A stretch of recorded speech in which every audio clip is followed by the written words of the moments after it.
Oiê, eu sou a Débora Vieira. E eu sou a Laura Zago. E esse é o Emoções em Movimento Podcast. Oi pessoal, sejam muito bem-vindos a mais um episódio do Emoções em Movimento Podcast. E só pra variar, esse é mais um episódio com uma convidada super especial. Hoje a gente vai falar do tema romantização do cansaço, né? Que é um tema muito presente na nossa vida, principalmente do jeito que a gente leva o trabalho e convive com esse trabalho. E aí eu trouxe uma pessoa que já tá há muito tempo, né, vivendo esse trabalho, essa loucura do trabalho. Então eu trouxe a Sofia.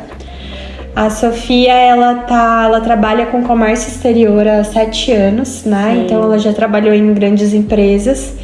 E aí a gente trouxe ela para bater um papo, né? Para falar de como é isso, tendo uma visão de dentro, né? Uma visão de quem trabalha com isso. Sofia também é uma das melhores cozinheiras que eu conheço. Faz um fricassê maravilhoso, que a gente carinhosamente apelida de fricassô. E aí a gente trouxe pra falar, né? E conversar e debater um pouquinho desse assunto. Seja muito bem-vinda. Muito obrigada, meninas. Obrigada pelo convite. Estou muito feliz de estar aqui, poder contribuir um pouquinho com vocês, contar um pouquinho, né, do que eu já passei, da minha história. Acho que vai ser bem legal. Antes da gente já entrar, mergulhar de cabeça nesse tema, por que você não trouxe nada pra eu comer? Como assim?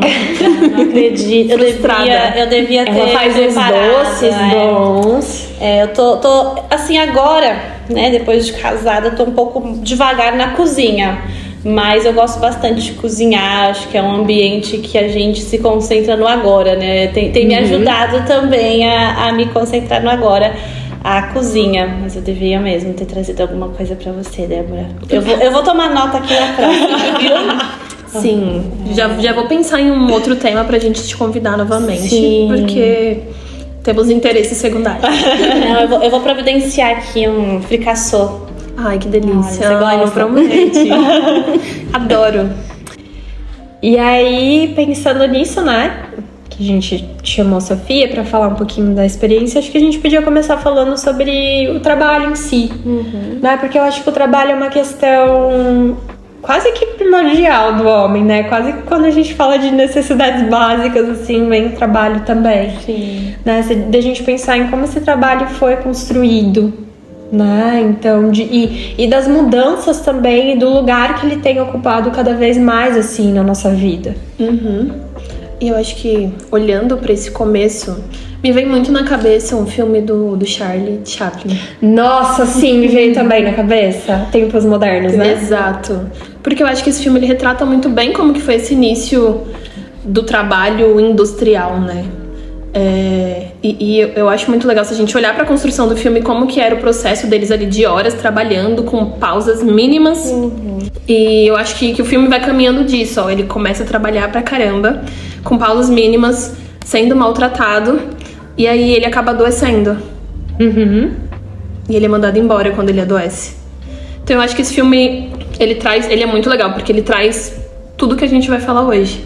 Então desde esse início do trabalho, da necessidade do trabalhador de ir para encarar várias novidades. Eu acho que hoje, no nosso tempo atual, a gente vê uma diversidade enorme dentro do trabalho. Então, várias tendências surgindo, e óbvio que o filme traz uma outra época, mas que aquilo também, quando surgiu, era uma tendência. Aquilo que surgiu era novo, então cada trabalhador fazia uma partezinha e ele não sabia qual era o resultado final do trabalho. E eu acho que esse filme é muito legal porque ele traz toda essa construção. E o quanto que alguns trabalhos ou algumas jornadas de trabalho, quanto isso pode ser adoecedor. Eu tava pensando, né, que ali porque ele fala muito dessa revolução industrial, né, que ali eu pensei, né, que ali que começou isso da gente levar o trabalho como algo essencial, assim, que ocupasse a nossa vida inteira. Mas olhando um pouquinho antes, eu acho que sempre foi assim, né? Quando a gente pensa ali no trabalho mais agrícola, ali de roça, também exigia uma grande parte do nosso tempo. Então eu acho que ele sempre foi algo muito presente, né? E aí no filme ele traz muito isso, como que era essa relação. Então naquele momento eram trabalhos mais manuais, né? Que exigiam ali uma repetição. O trabalho começou a ser segmentado, né? Então cada pessoa cuidava de uma partezinha daquele trabalho. Então aí também começou uma lógica que depois foi crescendo.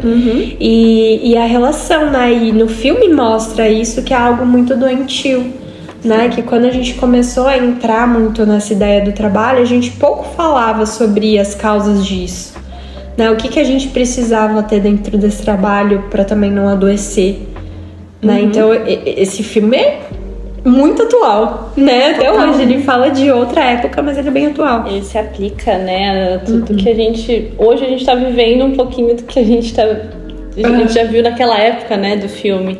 E eu acho engraçado é que às vezes a gente coloca tanta importância, assim, claro, o trabalho eu acho que é muito importante, a gente precisa trabalhar, claro, mas às vezes a gente coloca ele como a única coisa da nossa vida, né? A gente se dá tanto pra esse trabalho que a gente acaba deixando alguns outros aspectos da nossa vida de lado. É como se não existisse mais o seu indivíduo fora, né? Você vira ali só... eu brinco, né? Às vezes quando a gente fala assim, quem que é você? Você não vai falar assim, às vezes, eu sou a Laura. Não, eu sou psicóloga, né? Você... Como eu posso falar isso? Não é que você se... Incorpora, né? Incorpora meio que a sua profissão. Como à frente de quem é você. Mas eu acho que isso é muito cultural, né? Você foi falando e eu fiquei pensando o quanto que desde criança a pergunta é o que você vai ser quando você crescer. E a gente pergunta de profissão. Porque parece que é muito importante a gente escolher uma profissão e saber com que a gente quer trabalhar. Então, quanto que isso é cultural, a gente não é reconhecido por quem nós somos reconhecidos pela profissão. Exato. Então, tipo, olha, qual é a tua profissão? O que você faz? Você não tem profissão? É muito isso, né? Mas você não sabe o que você quer fazer, né? Dá aquela sensação, pera. Falta alguma coisa. Parece que a pessoa perde total interesse naquela pessoa porque ela ou não sabe o que quer ou porque não tem uma profissão tão relevante pra aquela pessoa. Exato. E como que foi esse processo pra vocês, assim, sabe? De escolher uma profissão, de entender ali o que queria fazer, ou, né? Como que era visto ali também dentro da família? Como que foi pra vocês isso? Olha, eu quando era criança, meu sonho era ser veterinária. Porque eu gostava muito de cachorro, gostava muito dos animais, assim, aquele sonho de criança. Veterinária ou aeromoça, gente, que eu achava elas maravilhosas. A aeromoça tem um charme, né? Tem um charme. Eu sempre quis ser aeromoça quando era criança. E foi mudando, né? Assim, durante a época do colégio, eu acho que é uma época que surge muita dúvida, né? Principalmente quando você entra no ensino médio, porque toda a preparação do ensino médio é pra você prestar um vestibular. E nesse momento eu acho que eu me senti perdida, vou ser bem sincera. Eu nunca consegui ter 100% de clareza do que eu queria fazer. Até pensei numa época, se eu fizesse arquitetura, se eu fosse fazer fisioterapia, odonto, assim, várias coisas passaram na minha cabeça antes de eu escolher o que eu por fim escolhi. Mas dentro de casa eu sempre senti também que eu precisava já começar uma faculdade assim que eu terminasse o meu ensino médio. Por isso eu optei por fazer a mesma faculdade da minha irmã, né? Acho que é um espelho, assim. Ela fez administração com ênfase em comércio exterior. E eu achei que seria uma oportunidade também de começar a trabalhar um pouco mais rápido. Eu sempre quis começar a trabalhar muito cedo. Então, no final, né, depois de tantas coisas diferentes que eu já pensei na minha vida, eu acabei fazendo comércio exterior, porque eu achei que ia ser uma oportunidade de eu conseguir um emprego ali um pouco mais rápido, né, num estágio, num escritório. E aí, sim, comecei no comércio exterior. Deu uma embolada aqui, galera. Mas eu acho que isso que você tá falando é muito importante, né? Porque é algo que a gente vê muito, como a gente se espelha muito ali na nossa família, né? Que é o primeiro lugar onde a gente vai ter... vai se sentir pertencente. Então, de ver os irmãos, ou pais, ou mães, ou tios, né? A gente sempre procura esse ponto de referência também. Isso é algo muito comum, né? Sim, eu acho que até por uma segurança, né? Eu acho que te passa uma segurança. Poxa, ela tá seguindo esse caminho. Parece ser um caminho seguro.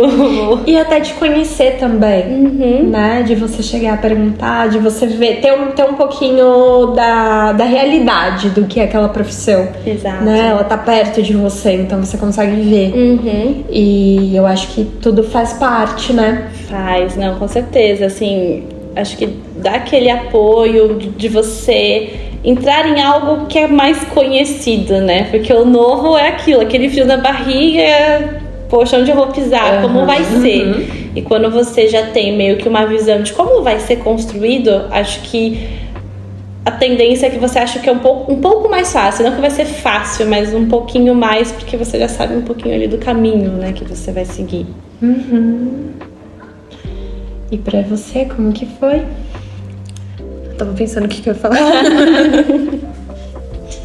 Pra mim, o processo, eu acho que também foi um pouco complicado, porque eu não queria escolher nenhuma profissão que fosse me prender. Eu sentia que existiam algumas profissões que eu ia me sentir muito presa. Então eu queria escolher alguma coisa que não fosse me prender. Então que eu tivesse liberdade pra viajar, conhecer lugares, conhecer pessoas.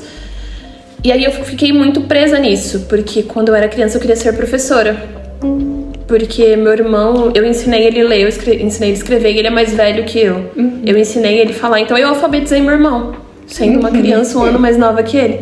Então, pra mim, eu percebi que eu tinha facilidade de ensinar, então eu queria ensinar outras crianças a escrever, a ler.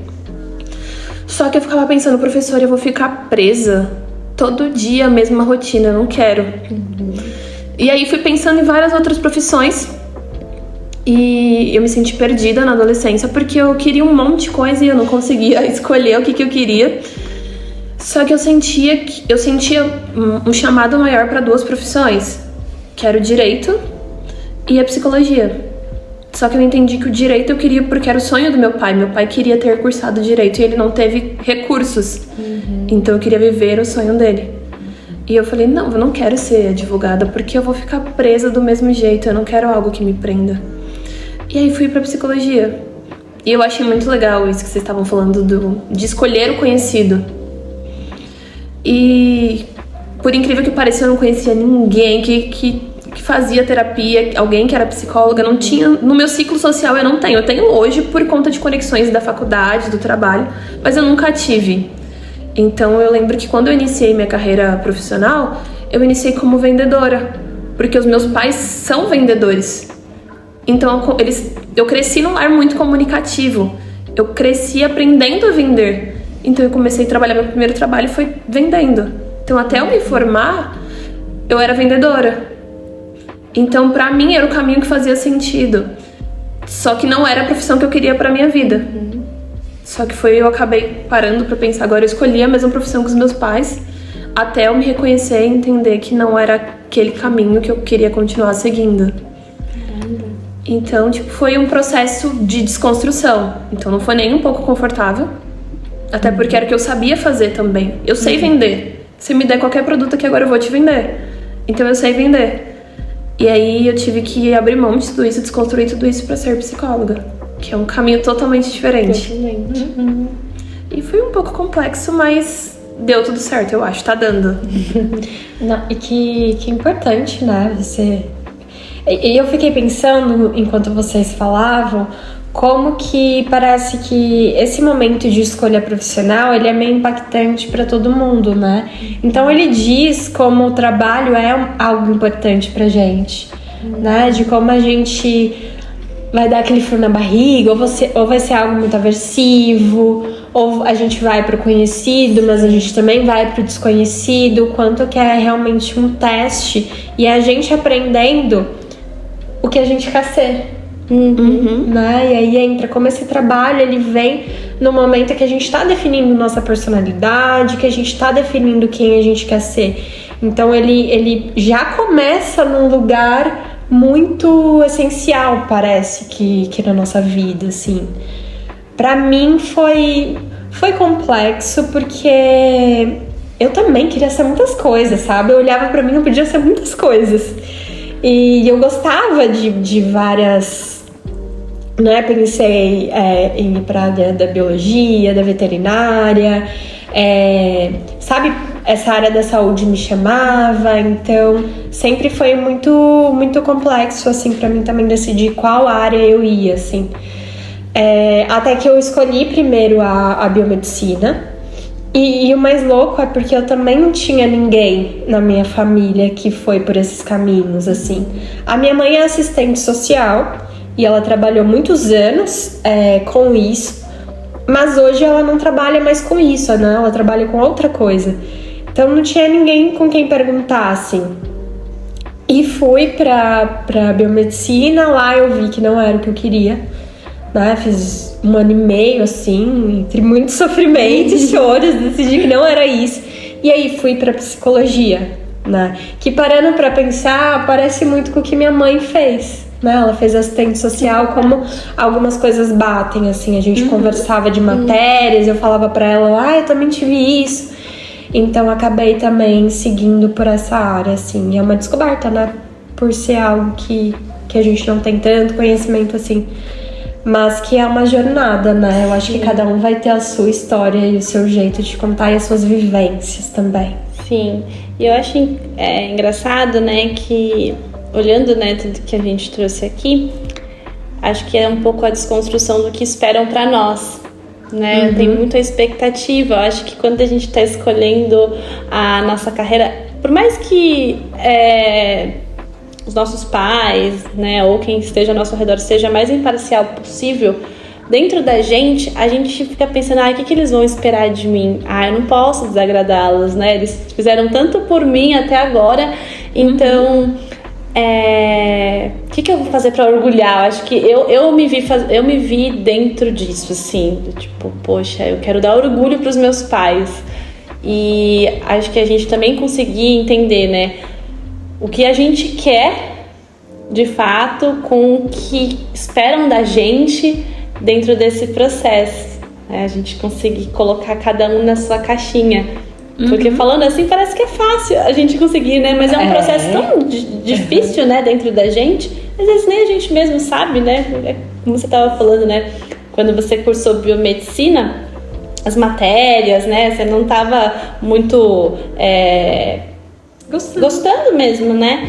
E assim, como que a gente às vezes vai saber que a gente não gosta de alguma coisa se a gente não tem o contato? Às vezes de fora parece legal, mas quando você tá lá dentro, poxa, acho que não era bem assim, não era bem isso que eu esperava, né? Nossa, total, isso que você falou, assim, eu concordo, porque é muito isso também, da imagem que a gente quer passar fazendo aquilo, né? E das expectativas, e a gente coloca as expectativas familiares, que elas entram quase que 100% ali no processo, mas também as expectativas do que eu quero ser pro mundo, assim. Então, muita pressão, né? Até a gente decidir o que eu entrei na biomedicina porque pra mim era um negócio assim, sabe, muito inteligente. Se eu fizesse aquilo eu ia ser inteligente. Como essa imagem talvez que eu quisesse passar. E daí eu via que eu não me encaixava, né? E como às vezes, e até voltando assim pra esse lado da profissão, como algumas vezes a gente faz isso, né? A gente entra em trabalhos que não correspondem com os nossos valores ou o que a gente quer fazer só para manter uma imagem ou de uma expectativa dos pais ou uma expectativa dos amigos, sabe? Como a gente vai entrando nesses lugares também muito por conta dessa ideia. Sim, e eu acho que às vezes a gente tem aquela imagem do que é ser bem sucedido. A gente acha que é uma... como se fosse um to-do list, sabe? Então, assim, você tem que cumprir isso, você sai da faculdade, você tem que ter um bom emprego, até 25 anos você tem que estar em tal posição, você tem que ganhar isso. E às vezes, essa expectativa que você coloca, né, te dá uma sobrecarga mental, porque às vezes não tá legal onde você tá, ou às vezes você não se identificou com aquele trabalho. E aceitar que o seu plano de vida não vai ser bem assim, poxa, dá uma baqueada, né? Você fica, não, pera, eu vou voltar da estaca zero agora, né? Tipo, você fica com esse pensamento meio, e se, né? E o quanto que é cansativo isso, né? Porque às vezes a gente entra naquele lugar de, poxa, tudo que eu fiz foi à toa. Exato. Eu tô aqui me matando de estudar, de trabalhar pra construir isso e eu não tô saindo do lugar. Exatamente. E a gente acaba invalidando toda essa jornada, esse trajeto. Então, quanto que isso é pesado, né? Porque já tem toda essa questão da frustração de não atingir. E aí a gente ainda coloca mais carga de eu não realmente tô fazendo pouco. Então, quanto que isso aumenta mais essa frustração. É verdade. Sim. E eu acho que entra muito também nesse processo que você trouxe, né? De idealização ali do sucesso. De colocar no papel tudo o que você precisa e regras rígidas. Né? Como que esse rígido também ele vai atrapalhando até a gente se conectar com o que é importante pra gente. Né? Então, e aí levando a frustração, né? O quanto que quando a gente fala desse trabalho, já que a gente está entendendo que é algo essencial ali, que é algo muito presente na nossa vida, da gente também se colocar nesse ambiente, né? O que faz sentido. Né? Será que tá legal? Poxa, alcancei aquele cargo que eu tô. Como que eu tô me sentindo, sabe? Será que faz sentido com a vida que eu quero ter agora? O que eu preciso fazer, sabe? Me parece que dá mais liberdade, sabe? Quando a gente foge um pouquinho dessas regras rígidas que a gente vê. E aí a gente vê na internet, a gente vê em falas, né? Então, quando a gente tá falando comigo, quando a gente tá falando com os familiares, a gente vê isso muito bem amarrado. E como que sair disso, e aí é muito difícil, né? A gente tá falando de algo fácil, mas dá uma flexibilidade até das escolhas que a gente pode ter também. Sim. E eu acho que eu acho que é muito difícil o processo de você entender que você não quer mais aquilo também, né? Ou que aquilo não se encaixa, né? Aquele plano que você construiu quando você tinha 20 anos, agora que você tem 25, poxa, eu acho que eu mudei. Tá tudo bem mudar, né? Acho que isso até se encaixa um pouquinho com um episódio que vocês falaram sobre ser contraditório, né? E é ótimo, a gente muda, né? Que bom que a gente pode mudar, a gente evolui, a gente estuda coisas novas, nossa percepção muda, a gente amadurece, né? Então, o processo de você também se entender que não quer mais aquilo, né? Ou que aquilo não faz parte, não faz mais sentido aquilo pra você no momento. Pra mim, pelo menos, foi um processo demorado, né? Que eu falei, eu era uma pessoa que eu tinha aquele to-do list, eu tenho que, até os 25 anos, eu tenho que chegar ali. E eu sempre tive muito essa questão de expectativa, então eu sempre queria superar expectativas. Só que a que custo, né? A que custo? É uma coisa que a gente às vezes tem que se doar tanto pro outro, né? Falando no meu caso, né, de trabalho, às vezes a gente se doa tanto pela empresa que a gente esquece das outras coisas da nossa vida. Sim. E até a hora que você percebe que isso tá te prejudicando, eu acho que vai sendo um processo às vezes doloroso até. E eu acho que você trouxe um ponto tão importante, que é também da ideia do trabalho que a gente tem hoje, né? Então, algumas coisas vão reforçando isso na gente, o quanto que... Eu acho que hoje tem mudado um pouquinho mais, né? Mas o quanto que por muito tempo a gente viu o trabalho como a nossa vida, como toda a nossa vida. Então era muito fácil você entrar em empresas e ouvir: a gente é uma família. Sim. Né? A gente, nossa, aqui a gente se preocupa muito com você. E não, na verdade, a empresa estava te contratando para fazer um serviço. Exato. Você estava recebendo para fazer aquele serviço. Foi como um acordo ali, né? Sim. E aí, como essa ideia, né, de que aquilo era uma família, de que aquilo era a minha vida, também fazia a gente entrar em coisas muito complicadas, né, em jornadas de trabalho muito excessivas, ou de repente não se colocar, né, com medo do que o outro pode achar, ou como que essa engrenagem, ela também vai amarrando muito, né, pra gente chegar até quando a gente fala, né, de burnout ou de coisas mais complicadas em relação ao trabalho. Sim. Faz parte, né, de toda essa imagem que o trabalho transmite também. É como se o seu trabalho não está bom, nada mais está. Não é assim, parece que aí você chega em casa, às vezes, né, pra quem tem filhos, às vezes não consegue, né, dar atenção devida pros filhos, né? Então, o trabalho ele fica tão como um centro de tudo da sua vida que qualquer coisa que aconteça dentro dele afeta as outras vertentes da sua vida. E não deveria, né? Assim, por isso que é muito... Hoje, né, a gente fala muito sobre conseguir dividir, né? Conseguir dosar a carga em cada um deles, né? Em cada aspecto da sua vida. Mas eu acho que acaba sendo cada vez mais difícil de fazer essa divisão justamente por conta desse ponto que a Laura trouxe. Porque a cultura organizacional hoje em dia é muito isso, de somos uma família. Vocês podem contar comigo.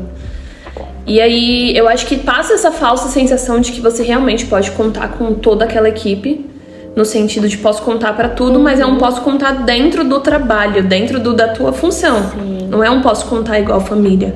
Só que quanto que a gente realmente traz isso como se fosse realmente um valor. Tipo, pô, é minha família, meu chefe pediu só pra fazer um negocinho aqui rapidinho, né? Não vai meia hora.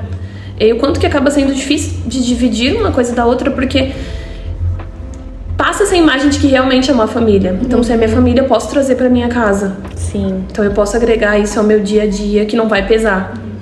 Só que o que a gente vê é totalmente o oposto, né? Sempre pesa, sempre sobrecarrega. E acaba trazendo essa... Eu acho que eu poderia chamar de exaustão. Porque eu acho que eu queria entrar nisso também agora. A questão do home office. Então, quanto que é muito bom... Mas o quanto também que acaba sendo mais difícil de você dividir a casa do trabalho. Sim. Porque tá tudo misturado. Então, meu horário é até às 6, mas falta só terminar isso daqui rapidinho, 15 minutinhos. E aí quando você vê um dia 15, o outro 30, o outro 1 hora. E o quanto que estende e acaba misturando tudo, uma coisa com a outra. Sim, eu tenho uma história, assim, em relação ao home office. Porque logo quando começou a pandemia, acho que foi em 2020, né, que deu o boom da pandemia. A gente foi todo mundo pra casa, né, a gente foi fazer a quarentena. E pra mim o home office era algo novo. De vez em quando, assim, pontualmente, eu acabava fazendo, mas assim, full time, todos os dias, foi a primeira vez. E eu comecei assim a me sentir extremamente ansiosa de fazer o home office. Porque eu tinha uma escrivaninha no meu quarto e bastante trabalho, né? Então eu começava a trabalhar de manhãzinha, então assim, eu acordava, começava a trabalhar e às vezes a jornada de trabalho era tão extensa que a última coisa que eu fazia antes de dormir era trabalhar. Então assim, ia lá, tomava um banho, voltava pro computador se eu precisava resolver alguma coisa, fechava o notebook e ia dormir. E aí eu comecei a ver que eu tava ficando assim, muito mal, muito chateada, sabe? Porque eu não tava conseguindo ter tempo, por exemplo, pra ficar conversando com a minha mãe, vendo uma novela, vendo um jornal nacional ali. Às vezes eu me via comendo em frente ao notebook pra adiantar, pra fazer alguma coisa. Tô de casa, então tudo bem, eu tô de casa, mais tranquilo. Já que tô aqui, né? Eu precisava resolver. Não precisa estar no escritório, tem o notebook aqui na minha frente. É muito mais fácil, né, eu resolver. E eu comecei a ver que isso tava me deixando assim muito, muito mal. Então eu comecei, quando eu me deparei assim com essa ansiedade mesmo, né, de dormir e acordar trabalhando, eu comecei a fazer umas técnicas na minha casa. Então, tipo, dava horário de trabalho, eu não deixava mais o notebook em cima da minha bancada. Eu fechava, limpava tudo e colocava meu quarto com cara de quarto de novo. Eu comecei a me policiar, falei assim, não, eu vou ter que começar a dividir, porque senão eu vou ficar doente, não vai ser saudável, né? Eu tenho outras coisas também pra fazer, eu quero ver uma série, eu quero deitar, Não fazer nada. não fazer nada aqui, ó, né? Eu posso também, né? Não é porque eu tô de casa que eu tenho que ficar todo o tempo destinada ao trabalho. Então eu tentei tirar um pouco a cara de escritório do meu quarto, porque enquanto eu olhava ali aquele notebook em cima da bancada, eu sentia que eu tinha que fazer alguma coisa, né? Então o começo foi bem difícil, né, a adaptação. Tava ali tão fácil, né, o trabalho na sua porta. Sim, e faz muito sentido, assim, porque era exatamente isso. O que é a minha vida pessoal e o que é a minha vida profissional. E colocando ainda no contexto de pandemia, que era um contexto muito incerto, a gente não sabia direito o que fazer, né? Então tinha esse ponto. E o quanto que é uma construção, igual você falou, né? A gente não tinha um ambiente ali para trabalhar dentro de casa. Não tinha. Então a gente tinha que adaptar.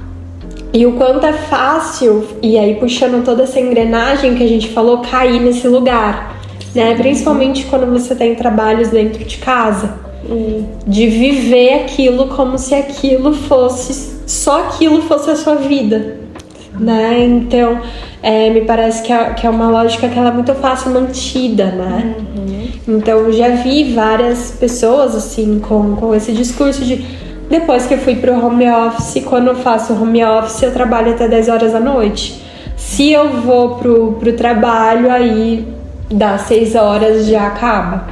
E um outro ponto que você falou, que eu achei extremamente importante, é a nossa rotina também, né? Então, de você acordar, aí de você tomar um café, e de você ir até o trabalho, né? Então a gente tá fazendo outras coisas, a gente tá vendo outros lugares, a gente tá saindo, né? Por mais exaustivo que seja ir até o lugar, e a gente tá falando assim no contexto de São Paulo, que tem muito trânsito, muita gente, muito tudo, então isso também vai ter impacto. Mas dessa rotina que a gente faz, e aí acordar e ir direto trabalhar, fechar o computador e dormir, como que talvez isso também impacte, né? Ali na nossa saúde mental. É como se não tivesse a divisão, né? É isso. É engraçado, né? Porque parece que a partir do momento em que a gente não tinha mais a divisão física, a gente ficou, poxa, pera, e agora? Como eu vou diferenciar, né, também? Então, foi uma adaptação, né? Hoje o que eu tento fazer com o home office ainda é isso, né? Que eu comentei, de desligar tudo e voltar minha casa a ter casa de casa mesmo. Falei, cara de casa. Cara de casa, gente, desculpa, que são às vezes atrapalha. Mas, pô, que legal esse hábito que você conseguiu desenvolver, né? Sim. De trazer, olha, minha casa precisa ter cara de casa. Opa, passou. Viu só? É um trava-língua isso daí. Isso. Ai, agora eu não consigo falar. Cara de casa. Isso. Porque senão eu vou só focar no trabalho. Porque eu acho que hoje tem muita gente que acaba a casa virando trabalho, o trabalho virando casa, vira uma bagunça. Sim. E o quanto que isso é exaustivo, né? Porque aí se você não tem casa, você só tem trabalho. Como que... E o resto? A vida é só trabalho? E aí vocês foram falando e eu fiquei pensando muito na questão também de como que é essa construção social do trabalho. No sentido de... Como eu falei, da criança a gente já pergunta qual vai ser a profissão. E aí me veio muito na cabeça também uma construção que eu particularmente tinha de, olha, quando eu me formar, eu faço não sei o quê. E aí eu me formei. Quando eu fizer minha pós, aí eu faço não sei o quê. Tipo, agregando muito ao trabalho. Tipo, então eu vou descansar quando eu chegar a quantidade X de horas trabalhadas por dia. Então, quanto eu sempre ia atrelando uma coisa a outra e é um negócio sem fim. Porque eu condiciono uma coisa a outra e aí eu fico presa nisso. Em vez de voltar para esse lugar de... Eu fiquei pensando muito também, quando vocês foram falando, quanto que o trabalho tem esse lugar de prazeroso. Vocês foram falando e me veio muito na cabeça que parece que como adulto essa é a nossa brincadeira, né? O trabalho. Que a criança precisa da brincadeira, que é o prazer dela. E pra nós adultos é o trabalho. É verdade. Porque é onde a gente tem interação social, que é a mesma coisa que a gente faz na escola. A gente vai na escola inicialmente pra brincar com os coleguinhas, pra depois aprender. E aí, o quanto que o nosso trabalho ele não é tão prazeroso. E aí a gente entra naquele lugar de, poxa, por que eu tô aqui? Por que eu tenho que fazer isso? E a gente fica, não, eu vou trabalhar mais tanto tempo aqui porque eu preciso comprar uma casa. Quando eu terminar meu financiamento, eu mudo de trabalho. E aí o quanto que a gente vai se permitindo viver nesse sofrimento, nessa exaustão, por conta de vincular isso a outras coisas. E o quanto que isso é cansativo. Sim. E sim, eu acho que é muito interessante, até puxando isso que você falou, né? Eu queria perguntar para Sofia, porque ela teve uma experiência, né, assim, dentro de um trabalho, de um momento que ela estava vivendo. Você se percebia desse jeito? Como que foi para você viver essa experiência, assim, desse sofrimento, né? Sim, olha, é muito curioso, né, falar isso com a visão que eu tenho hoje, né, que hoje eu considero que com mais maturidade eu olho pra trás e falo, né, poxa, por que eu deixei chegar até esse ponto? Mas a minha relação com o trabalho no passado era uma relação que eu tinha que dar tudo de mim. Acho que até por uma criação mesmo, sabe? De, olha, você tem que se dedicar, você tem que dar o seu melhor, né?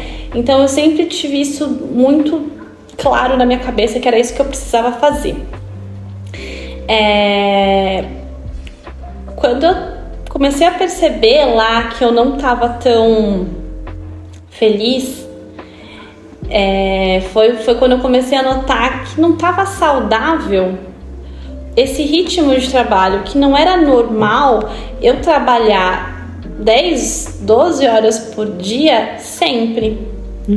Né, uma coisa, eu acho que é normal, a gente tem dias que a gente trabalha mais, acontece alguma coisa e é normal a gente ter que fazer um esforço maior, né? E aquilo era o normal pra mim, ter que trabalhar todos os dias até muito tarde. E eu comecei a perceber que eu não conseguia mais falar com os meus pais à noite, eu não conseguia mais ficar com minha mãe, eu não conseguia ficar com a minha irmã sem lembrar do trabalho. Então, se eu tava sentada na TV, eu me sentia culpada, né? Então, eu comecei a ver que eu tinha um sentimento muito grande de culpa. Se eu saísse 6 horas, que era meu horário, eu sentia culpa por sair no meu horário, porque eu sentia que eu não podia não estar trabalhando. Se eu tô tranquila com o horário, quer dizer que tem alguma coisa de errado, né? E me fala um pouquinho, assim, do que você tá trazendo, né? Parece que foi uma construção e você foi se dando conta aos poucos disso. Como que era pra você? Como que você sentia no momento que você percebeu que, opa, tinha alguma coisa estranha aqui, que ter essa jornada de trabalho, talvez naquele momento não era ideal pra você, né? Que era uma jornada de trabalho muito exaustiva e tudo mais. Eu acho que eu me senti perdida. Era como se tudo que eu tivesse planejado pra minha vida, ainda, né, aquela história do que eu quero ser, né, que a gente coloca na lista, mas eu me sentia um pouco perdida. Eu ficava, ao mesmo tempo, sentindo um incômodo gigantesco dentro de mim, mas eu não sabia o que fazer com aquilo ainda. Eu acho que eu sempre fui um pouco durona demais pra voltar atrás do que eu tinha começado, né? E eu tive que fazer um processo dentro de mim para aceitar que tudo bem eu dar uma pausa, que tudo bem eu ficar um tempo mais tranquila, sabe? Então, tudo isso que foi acontecendo, né, dentro do ambiente de trabalho, eu acho que me trouxe uma ansiedade, um incômodo, mas no final eu achei que o incômodo foi muito bom. Hoje, com a cabeça que eu tenho hoje, eu falo, se eu não tivesse ficado incomodada, eu não teria mudado, né? Então, eu acho que o incômodo que eu senti foi muito bom. E eu também tentei sempre trazer um paralelo que é... eu também não acho que é sempre 100% culpa do outro, né? Tem sempre um pouco da nossa responsabilidade de até onde a gente quer ir, né? De até onde a gente aceita as coisas. Então eu sempre pensava nessa balança, né? Do tipo, até onde eu também tenho responsabilidade sobre isso, para eu entender também o que eu posso melhorar, né? Dentro de mim, para não deixar que isso aconteça de novo, porque se eu sempre fui muito boazinha, assim, sabe? Eu sempre não, sim, faço, claro, né? E aí impor um pouquinho dos nossos limites, e isso tá sempre dentro, né, da nossa caixinha, muitas vezes. Algumas situações, claro, né, que não tem como, mas aonde eu pudesse, eu deveria colocar ali um limite. Mas foi um processo muito desconfortável, me trouxe muita ansiedade e foi bem longo, porque desconstruir dentro de mim essa visão que eu tinha foi doloroso. Sim. Foi doloroso. Nesse tempo eu comecei a fazer uma técnica, assim, sabe? De olhar pela janela. Eu morava num prédio que ele era alto, então eu conseguia ter bastante visão da cidade. E quando eu me sentia muito perdida, eu ia olhar pra janela pra me colocar no mundo, sabe? Porque eu ficava tão... Minha cabeça era assim, trabalho. E aquele problema do trabalho ficava tão alto assim, sabe? Só existia isso na minha cabeça. E aí eu passava assim horas olhando pra janela pra falar, putz, quão pequeno a gente é. Quão relevante isso é pra esse mundo, sabe? Isso me trazia um pouco de conforto. Pra não ficar tão focada na minha cabeça, sabe? Eu falava, poxa, o mundo é tão grande, olha lá a lua, olha lá onde ela tá, e a gente é isso aqui dela, e eu tô tão preocupada com isso. E foi um processo que eu fui meio que entendendo aos poucos que eu podia mudar de opinião, que eu podia mudar minha carreira. Tá. Nossa, que especial, assim, ouvir você falando de tudo isso, né? Porque como alguém que acompanhou ali, que tava do seu lado, olhando para isso também, me parece que foi um processo muito de desconstrução, né? Então, de você primeiro trabalhar em algo que você queria muito, e de ter aquela conquista, e de perceber que talvez aquilo ali já não fazia mais sentido, e de se perceber, né? Porque o que a gente falou aqui também dessa lógica que a gente está inserido, né? Então essa lógica desse sistema do que é o trabalho, das expectativas, faz também a gente se colocar nesse lugar. Então, de ir percebendo que é um processo de redescoberta. Né? Eu posso também fazer outras coisas aqui. Talvez era algo que fazia sentido naquele momento que hoje tá me fazendo até mal de estar aqui. Então, de ser contraditória e de falar, olha, eu posso fazer outras coisas também. E aí você trouxe um outro ponto, que é o quanto isso também foi dolorido, né? O quanto se enxergar nesse lugar é algo difícil, né? Porque parece mesmo que a gente tá fazendo alguma coisa errada, né? Parece que não é o lugar ali que a gente tem que estar, né? Se ver fora disso também é aceitar que a gente também vai estar nesse lugar de que a gente não queria estar. E o quanto que isso vai também moldando essa experiência, né? E o quanto esse processo ele precisa acontecer, esse incômodo precisa acontecer, né? Pra gente conseguir sair disso, assim. Sim. Sem o incômodo, eu acho que é muito mais fácil a gente ficar ali onde a gente tá, né? E quando você começou a sentir isso, assim, como foi? Você procurou alguma ajuda psicológica, alguma ajuda em relação à saúde mental? Ou você foi descobrindo nos seus próprios processos? Como que foi? No começo eu conversava muito com o meu namorado, meu marido agora, né? Mas na época meu namorado. Sempre compartilhei muito com ele do que eu tava passando. Ele sempre me aconselhou bastante. Mas na época eu busquei um psicólogo, mas não dei muita continuidade, confesso. Não se identificou? Eu não me identifiquei com o psicólogo da época. Então foi um processo bem interno comigo mesma. Até conversando assim com meu pai mesmo, com minha mãe, assim, eu desabafava bastante com eles. Acho que quando a gente fala sobre algo, quando a gente coloca pra fora o que a gente tá sentindo, eu acho que até as ideias, elas vão se organizando um pouquinho melhor. Então me ajudou muito. Mas foi um processo longo. Até eu me decidir e falar, não, pera, vamos devagar, sabe? Mas que importante, a gente sempre ressalta isso em vários episódios, mas que importante, o quão é importante a gente ter uma rede de apoio, né? E aí você trouxe que durante esse processo te ajudou muito ter essa rede de apoio. Sim. Então, a gente sempre reforça isso, porque a gente sabe que ajuda muito. E você foi falando, me fez lembrar de uma experiência que eu tive. Então, eu comecei a trabalhar com 14 anos. E aí, dos meus 14 até os 24, 25, eu trabalhei direto, sem pausa. Então eu saí de um emprego e já emendei em outro. E quando eu fiz 25 anos, eu tava me sentindo exausta. Tipo assim, exausta. Eu não tinha prazer de levantar pra ir trabalhar. Então o celular despertava, eu olhava e falava assim, ai, que saco. Eu chorava. Eu saía de casa chorando. Chorava no banheiro de serviço, chorava na hora do almoço. E aí eu comecei a perceber que aquilo tava me fazendo muito mal. Só que aí eu precisava trabalhar porque eu tinha que pagar a faculdade, eu tinha que honrar com todos os meus compromissos.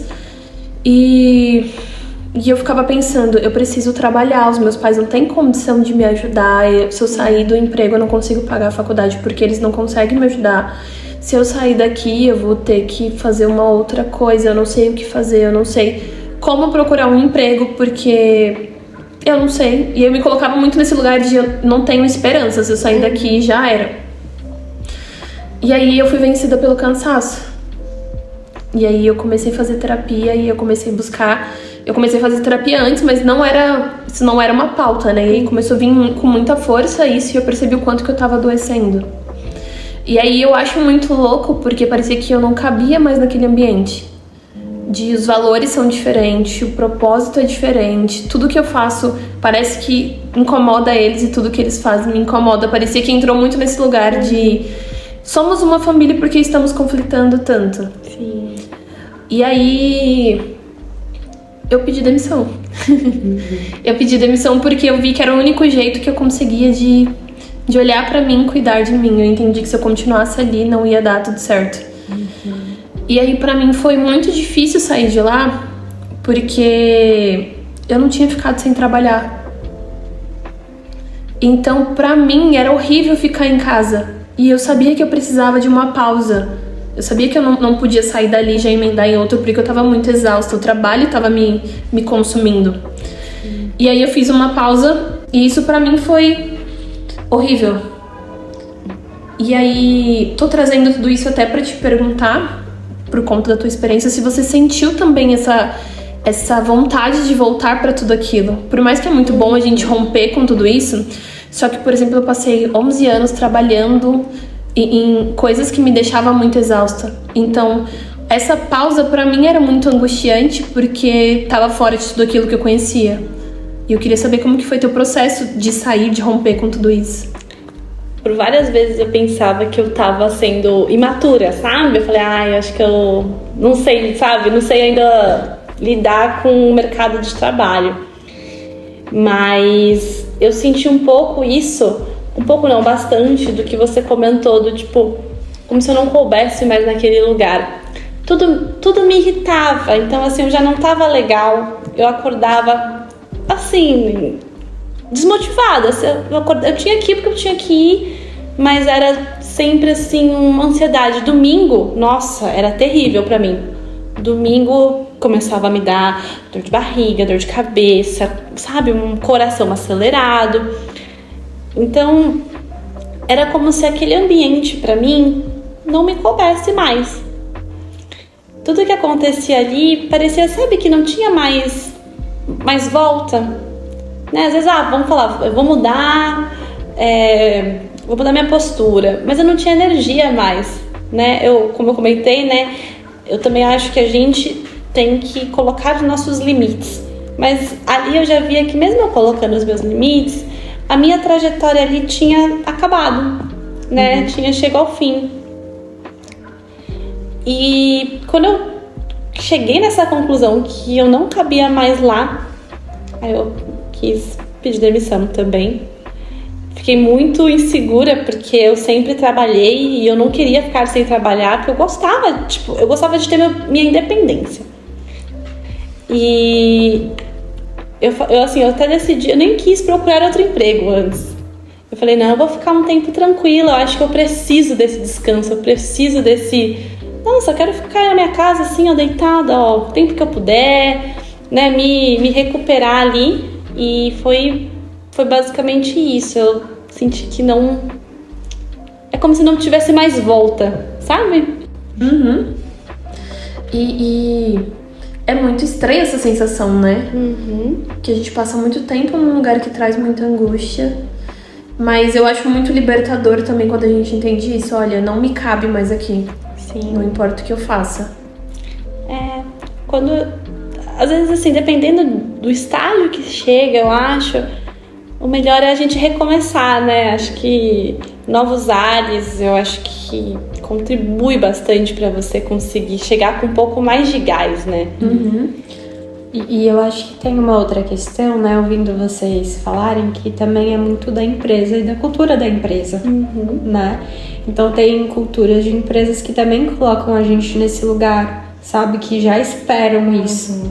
Que essas jornadas de trabalho extremamente exaustivas, né? Talvez ali também relacionamentos dentro da empresa que não são tão legais. Né? Principalmente quando a gente fala de empresa, a gente fala de uma hierarquia. Sim. Né? Então, o quanto também da gente olhar para essa empresa, né? E ver o quanto isso pode trazer sofrimento, né? E até levar a coisas como o burnout, que é justamente isso, né? Esse cansaço excessivo, essa ansiedade antes de ir, né? Então, quando a gente atende na clínica pessoas em burnout, a gente vê, assim, que aumenta as crises de ansiedade dentro da empresa. Essa sensação, né, de não querer ir trabalhar, assim. É algo muito forte. E aí é muito contraditório, porque ao mesmo tempo que a gente gosta de fazer aquilo tá trazendo sofrimento também. Então, a gente olhar para todo esse contexto, né? A nossa visão em relação ao trabalho, que eu acho que é algo muito potente, mas também... Que empresa é essa que eu trabalho? Que cultura é essa? O que está sendo exigido? Será que é o que realmente importa para mim? Ali, então, eu acho bem importante, né, olhar para esses dois lados, porque a gente pode sim falar de sofrimentos psíquicos, né, muito intensos derivados disso, já que é algo tão importante pra gente. Enquanto você foi falando, eu fiquei pensando o quanto que para algumas pessoas é muito difícil se adaptar ao que é pedido hoje. E aí o quanto que o burnout vem também muito disso, de olha, se eu sair daqui, eu não vou conseguir me realocar. Porque o que é exigido, eu não tenho controle disso, eu não tenho acesso a isso, eu não consigo fazer algo diferente, eu já sei fazer isso. E eu acho que é tão absurdo, porque vem algumas pessoas que falam assim, mas só falta 15 anos pra eu me aposentar. Se eu aguentar mais 15 anos desse sofrimento, eu consigo. E aí vem muito nesse lugar de como se fosse uma necessidade básica ao trabalho. Que volta muito pra isso, de uma necessidade, eu preciso muito disso. E só que o quanto que isso é desgastante, né? Parece que a pessoa por trás some, desaparece, perde o sentido de tudo isso. E aí fica só essa exaustão, só esse peso, só esse excesso de trabalho, né? Esse excesso de fazer e não tem prazer em tudo isso, é só exaustão, só cansaço. Você não acha que também vem uma lógica muito de como o trabalho ele foi sendo construído, sabe? E da gente entender por muito tempo, hoje a gente fala mais sobre isso, mas a gente entender por muito tempo que o trabalho era assim, sabe? Que era normal se sentir dessa forma, né? Quantas pessoas também não entraram em sofrimento, mas olhavam e é o trabalho, faz parte desse trabalho, né? Como se fosse um bônus, né? Isso. Trabalha e ganha um burnout. Exato. E aqui a gente tá falando, né, de um contexto de 3 mulheres, que também tem uma diferença quando a gente fala, né, principalmente ali nas instituições.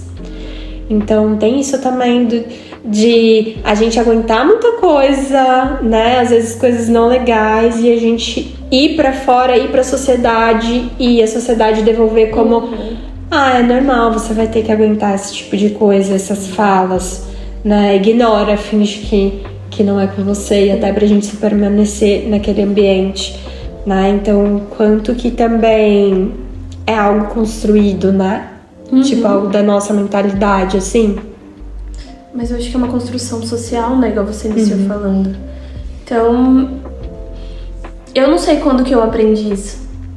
Provavelmente você também não sabe quando você aprendeu. É algo construído, a gente só reproduz e percebe lá na frente. É igual quando... Eu acho muito curioso ouvir isso de uma podcaster, que ela falava que onde você chega num ambiente de trabalho e fala, oi, tudo bem? Corrido, né? Correria. A gente parece que já tem isso como um protocolo de resposta quando você tá no ambiente de trabalho. É sempre que tá corrido, né? Parece que se você falar, não, tá tudo bem, tá tranquilo, tá tudo sob controle. Nossa, parece que você não tá trabalhando. Não dá essa sensação, nossa, mas você trabalha e não tá na correria? Como Não, assim? tá me enganando. Fala a verdade, você tá na correria assim. Ou tipo, né, ou acham que você não tá trabalhando, né? E é muito louco isso, que dá a sensação que ou você tá na correria ou você não trabalha. Exato. Não é? Sim, eu tive muito isso na transição, assim, pra começar a trabalhar com psicologia. Porque na psicologia, né, ali no começo você não vai começar atendendo muitos pacientes, assim. Então você tem uma flexibilidade maior, assim, de horários e coisas. E aí parecia que eu não tava trabalhando, sabe? Quando eu não preenchia todo o espaço da minha vida com aquele trabalho, era uma sensação muito forte de eu tô dando errado. Isso não vai pra frente. E tipo, eu não conseguia olhar o que tava por trás. Eu também tava fazendo coisas, eu tava construindo. Mas parecia, era uma sensação muito forte de que se eu não preenchesse todo o meu tempo com aquilo, eu não trabalho, né? E você trouxe essa coisa do corrido, e é muito real. Às vezes não tá corrido, né? Mas a gente fala. Exato. Como tá? E é engraçado, porque às vezes a gente se culpa por ter tempo livre. Vamos supor, hoje eu me organizei, consegui terminar tudo, faltando 1 hora. Você fica, nossa, tá estranho, né? Tipo, falta 1 hora pra eu terminar meu expediente. Eu já terminei tudo. Como assim, né? Tipo, dá a sensação de culpa. Né? Você fica, poxa, eu acho que tem alguma coisa de errado. Né? Você não é como se você não tivesse o direito de ter tempo sobrando. Exato. E isso é muito louco, porque quando a gente pensa assim, na nossa cabeça mesmo, no nosso corpo, a gente não consegue, isso é humanamente possível, se dedicar, quer dizer, em casos específicos, né, mas falando assim de um contexto maior, se dedicar 8 horas por dia só fazendo a mesma atividade. Não dá, né? A gente precisa se dedicar a essa atividade, mas a gente precisa de uma distração. Sim. Né? A gente não vai trabalhar às 8 horas. Então é muito louco como vem essa culpa, né? De como se a gente até se força a fazer isso. Algo que a gente não aguenta, né? Sendo ser humano. E a gente se força por conta dessa lógica, né? E aí a Débora trouxe de como isso aparece como uma necessidade básica, né? Porque é algo primordial e essencial, assim, quase que vital também. Vocês foram falando e me veio aquela frase clichê na cabeça. Eu trabalho enquanto eles dormem. Ai, eu odeio essa frase. Sim. Só que vocês foram falando e eu fiquei pensando o quanto que eu cresci, a Débora adolescente, se baseava nessa frase. Até eu saber o que era exaustão. E aí, vocês foram falando também, veio muito claro na cabeça o título o tema desse episódio, que é a romantização do cansaço. Pô, isso é muito doentio.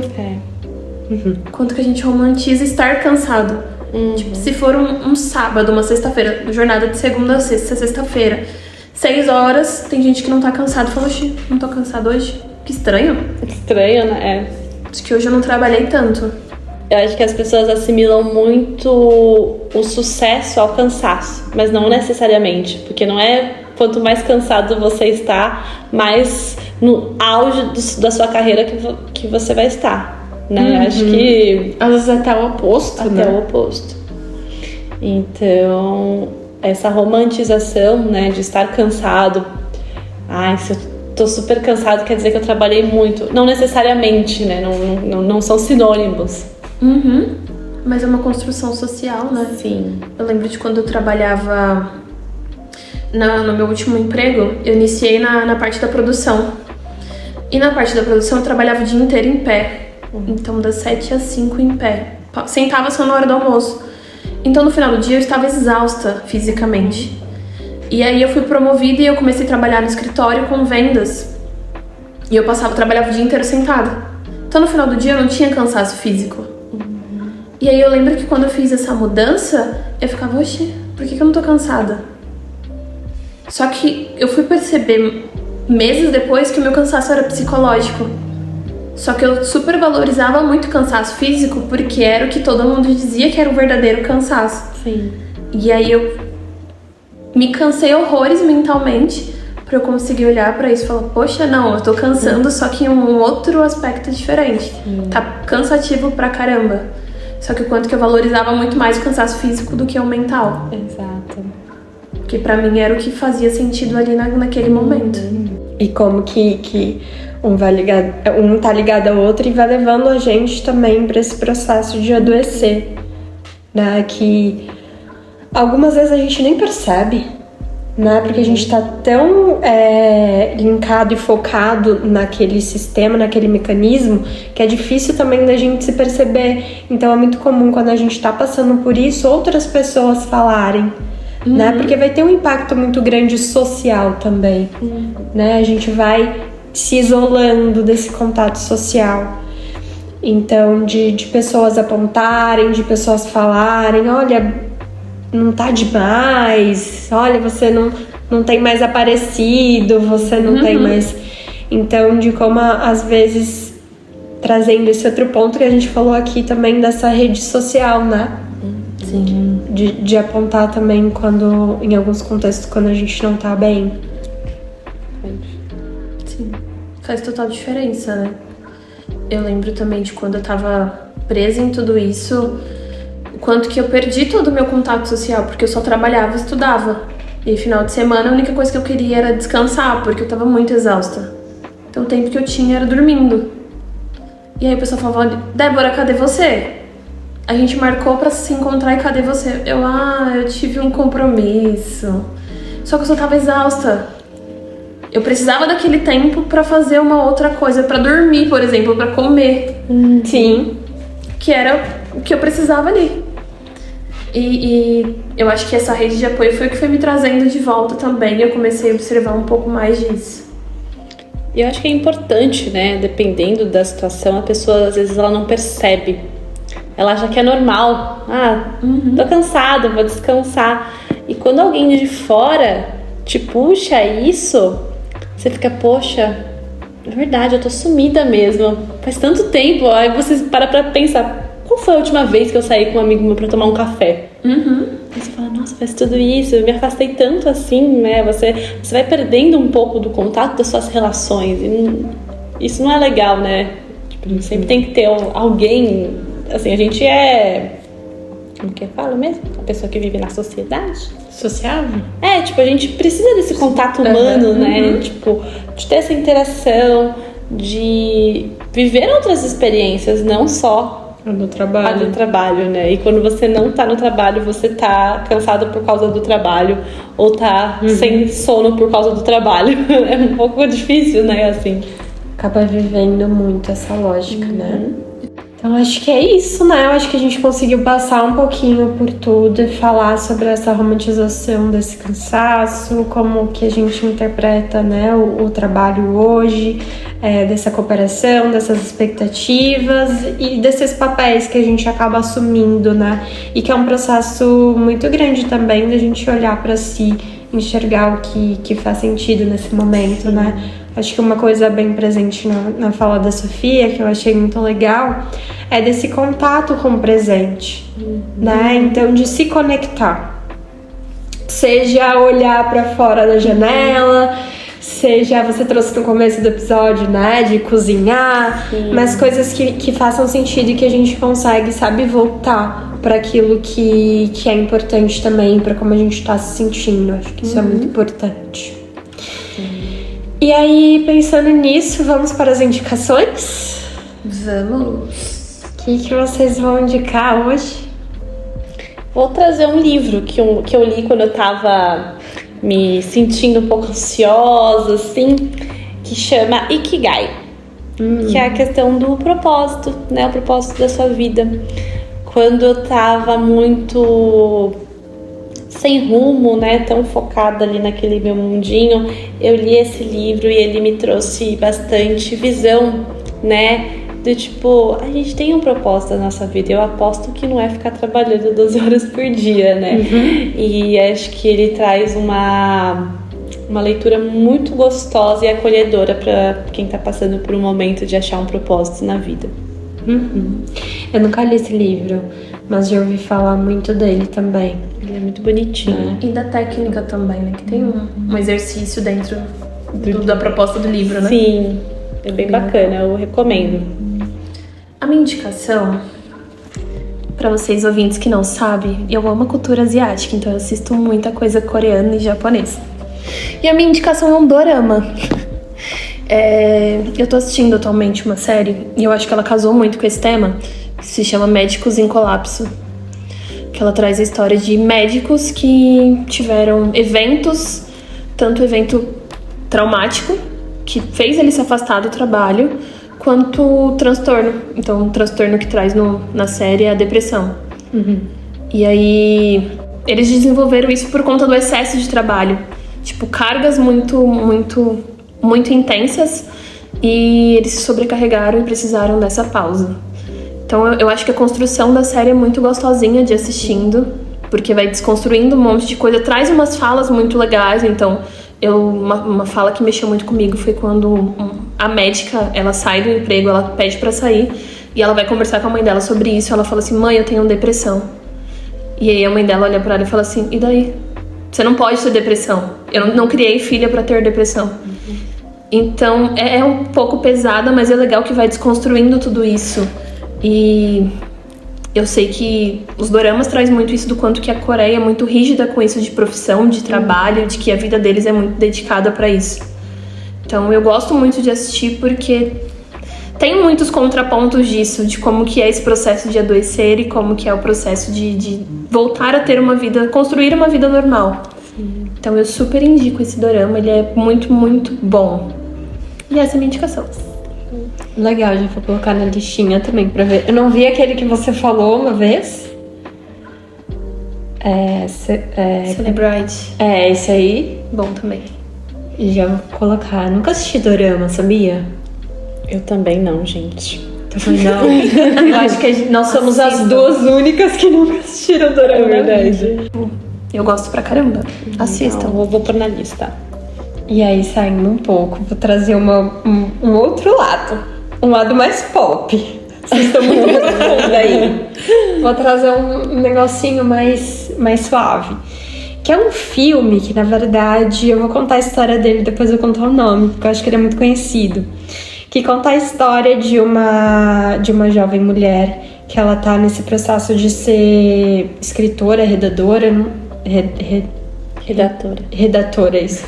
Não sei exatamente o que é. Não lembro, assim, mas ela tá nesse processo e ela quer entrar numa revista específica que ela não consegue entrar, então ela vai entrando em outras revistas até ela alcançar o lugar que ela quer. E aí mostra a jornada de trabalho, né? Como que ela era antes de começar o trabalho e como ela foi se envolvendo nesse trabalho até perceber que isso aqui não faz sentido, eu não quero isso aqui conseguiu minar tudo o que eu era, toda a minha autoestima, né? E ela vai percebendo e até criando essa relação com as pessoas dentro do trabalho que faz ela mudar, né? E a dificuldade de se perceber também. E como isso foi afastando o contexto social. Então, do relacionamento que ela tinha, dos amigos que ela tinha, com os pais. Então, como isso também foi interferindo. E esse filme é O Diabo Veste Prada. Vocês sabiam? É muito bom. É um filme que eu acho que ele retrata muito do que a gente falou aqui. Que é um filme que passa sempre, né? Mas que é legal também a gente olhar com outros olhos também. Sim. Pra ter coisas que a gente já assistiu muito. E a gente poderia falar outros, né? A gente falou de Tempos Modernos. Sim. Eu acho que Clique também é um filme, né? Mais da cultura pop, mas que ele vai falar muito dessa relação do trabalho, do sucesso, como a gente almeja aquilo e não quer passar por outros processos para alcançar esse sucesso. Então acho que... Eu gostaria de trazer até um conceito, assim, que me ajudou na época. Eu não me considero, mas foi um conceito que me ajudou. Minimalismo. Eu gostei muito de ler sobre o minimalismo nessa época para me trazer o que é essencial. Assim, só como reflexão, né? Eu não sou uma pessoa minimalista ainda. Mas foi um conceito que me trouxe um pouquinho pro agora, porque muitas pessoas, assim, tem histórias que era um cara que era um gerente de um super banco e hoje ele vive nesse modelo mais minimalista porque trouxe ele muito pro agora. Então eu achei bem interessante ler sobre. Me ajudou muito a me contextualizar do que é essencial pra gente. A gente olhar o que é essencial pra que a gente viva uma vida melhor. Muito bom! Amei. Gostei. Então é isso. Tem mais algo que vocês queiram falar? Da minha parte, não. Não. Então é isso. Terminamos por hoje. Né? Nos sigam ali nas redes sociais. Emoções em Movimento Podcast. E nos vemos na próxima quinta-feira. E foi um prazer fazer esse episódio com você. Foi muito legal, acho que foi uma conversa que a gente conseguiu fazer as nossas emoções ali, aqui se conectarem. E que legal saber, ouvir, né, da sua experiência. Eu já conheci um pouquinho, mas é sempre legal quando a gente fala sobre isso, assim, acho que foi um papo muito bom.